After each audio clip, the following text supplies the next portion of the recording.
We are gathered here today to submit a petition to the Senate against the appointment of Mr.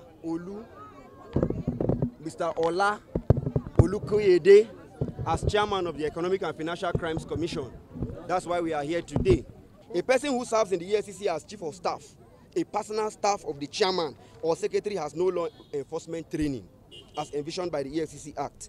Just like the Inspector General of Police may consider appointing a non-police personnel in his office to carry out certain work. That does not make the civilian a member of the police force in the context of the appointment to the headship.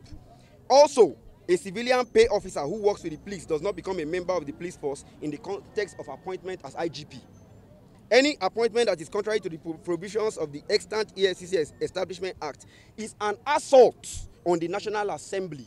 That is why we are here, which is the constitutional organ responsible for making laws.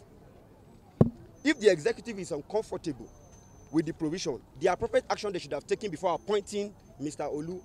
Olukoyede is that they should have beckoned the National Assembly to amend or repeal such provisions.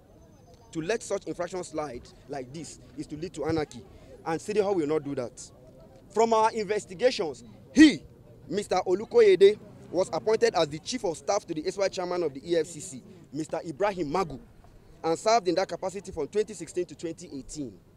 He was later appointed the commission secretary, and he served in that capacity from 2018 to 2019 before he was suspended from office. And we gathered that he and some indicted principal officers were never reabsorbed back to the commission.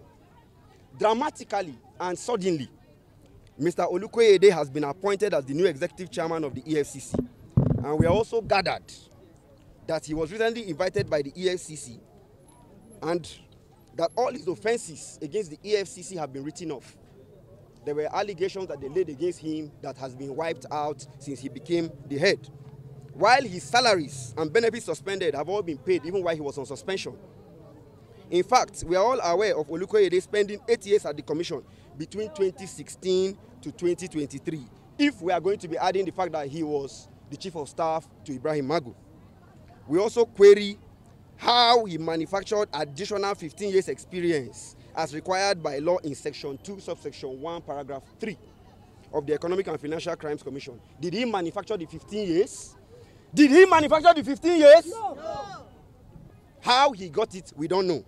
It is against this backdrop that we write this petition calling on the Senate President to use his good office to give this appointment a proper scrutiny that it deserves and stop the flagrant disregard and breach of the provisions of the extant laws of the EFCC by Mr. President. We believe that the Senate President, in his wisdom, will give this petition the prompt action it deserves and save our country from impunity and anarchy. Thank you all.